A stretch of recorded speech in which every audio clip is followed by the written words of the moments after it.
वो भी मुझसे खफा है? पता नहीं, ऐसा तो कुछ नहीं कहा था, बस ये देखो इतना ही मैसेज किया था कि हम शाम को आ रहे हैं।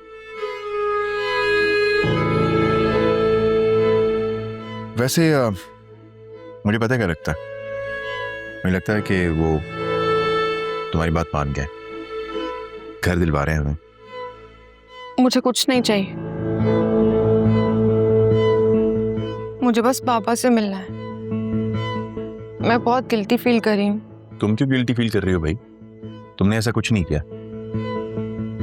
मुझे लगता है वो तुम्हारी जिद के सामने हार मान चुके हैं। सोया जरा सोचो, अपना घर मिलेगा तुम्हें, तुम्हारा अपना घर होगा, वो अपनी मर्जी से सजाना संवारना, इतना खुश रहेंगे हम यार। लेकिन मैंने उनका दिल दुखाया है, और जो वालिदैन का दिल दुखाते हैं ना, कभी खुश नहीं रहते। ऐसा कुछ नहीं होता, ये सब पुरानी बातें हैं। अगर तुम इतना गिल्टी फील कर रही हो तो माफी मांग लेना उनसे, कान पकड़ लेना, उनके पैरों में गिर के गिड़गिड़ाना, जब तक माफ नहीं करेंगे ना उठना।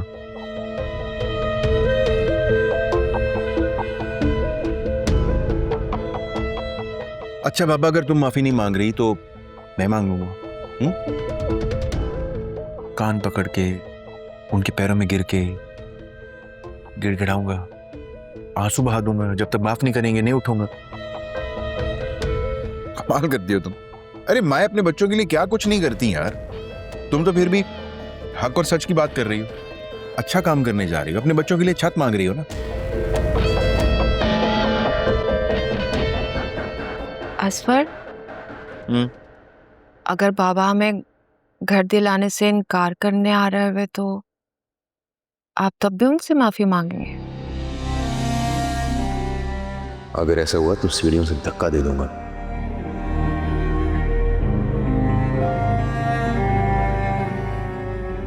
ऐसा नहीं होगा, मुझे पूरा यकीन है कि वो हमारी बात मान जाएंगे। और हाँ, अगर फिर भी ऐसा हो ही गया तो कानूनी रास्ता तो है ही, उसके बारे में तो पहले ही बता चुका हूं ना तुम्हें।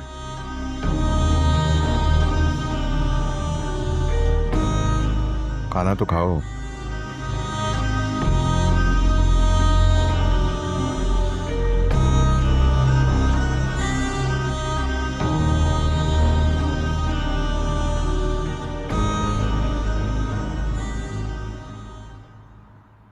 थैंक यू बेटा। बाबा, सच में मैं आपको बहुत मिस करती हूँ। बेटा हम भी सारा दिन तुम्हारी बातें करते रहते। एक बात पूछूं आपसे? हाँ प्लीज।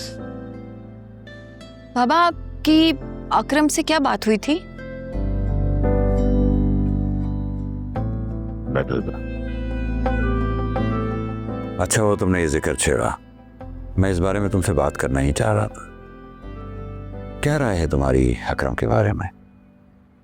अकरम को लेकर मेरी राय तो अच्छी है, लेकिन नौशीन आंटी वो कभी नहीं मानेंगी। और सबसे अहम बात, अकरम काफी लाओबाली सा लड़का है, ना तो ढंग से जॉब करता है और ना ही कोई और काम। वो कुछ काम शुरू कर रहा था ना, कोई क्या स्टेटस है उसका? अभी तक कंस्ट्रक्शन चल रही है, 2-3 हफ्तों में जाकर कहीं काम कंप्लीट होगा। मतलब काम में सीरियस है? पता नहीं बाबा, ये तो वक्त ही बताएगा। लेकिन इतना बता दूं कि नौशीन आंटी कभी नहीं मानेगी। उन्हें मुझे लेकर हजारों मसले रहते हैं, वो मेरी बहन को कभी कबूल नहीं करेंगी। वो बात तो ठीक है बेटा, लेकिन क्या कर सकते हैं, दोनों एक दूसरे को पसंद करते हैं। बाबा, आप फिजा को समझाएं। क्या समझाऊं? यही कि कहीं अकरम की शक्ल में दूसरा असफर ना मिल जाए। अल्लाह ना करे, ला हौला वला कुव्वता इल्ला बिल्लाह। अभी तो जोया बाजी के घर जाने में टाइम है, आप अभी से लो हौल वला पढ़ रहे। उसकी तो मैं शक्ल भी नहीं देखना चाहता, लालची बदबख्त। इस बार तो मैं उसका वो हाल करूंगा ना कि उसको पता लग जाएगा कि उसका किससे वास्ता पड़ा है। मैं वो पुराना वाला असलम नहीं हूं इस दफा। आलिया, कोई कॉल आ रही है मुसलसल, कॉल बैक कर लो। हाँ, मैं जरा देखती हूँ।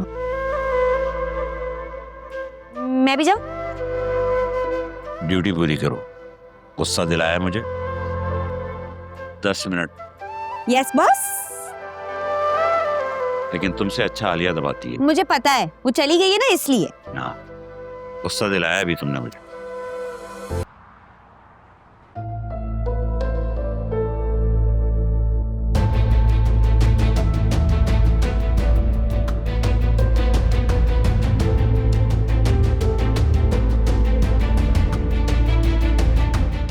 मेडिकल की तालीम तक तो ठीक है, लेकिन ख़वातीन डॉक्टरों के लिए अस्पताल का माहौल कुछ मुनासिब नहीं है। मेल नर्सेज, मेल डॉक्टर्स, फिर पेशेंट्स।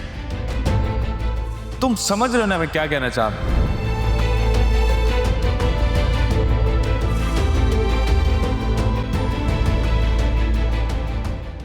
कहाँ गए वो? मैं आ गई हूँ। नहीं, बस ऐसे ही। वो लड़का कौन था? कौन लड़का? वही जिससे तुम बातें कर रही थी। ओह वो डॉक्टर फिजान। असल में ना यूनिवर्सिटी में वो मेरे सीनियर थे, इसी हॉस्पिटल में जॉब कर रहे हैं। He is such a funny guy. तुम क्यों इतनी इन्वेस्टिगेशन कर रहे हो? जेलस हो रहे हो क्या? May be. तो होते रहो। I am not a people pleaser. Of course वो लड़का है और उसके साथ मैं काम करती हूँ, इसमें जेलस होने वाली क्या बात है? मैंने कुछ कहा है क्या फिजा? कुछ लोग ना बहुत मीसने होते हैं, कुछ कहे बगैर भी बहुत कुछ कह जाते हैं। वैसे मुझे बहुत अच्छा लगा कि तुम्हें जेलसी हुई है। वो इतना चढ़ क्यों रही हो? मेरा वो मतलब नहीं था।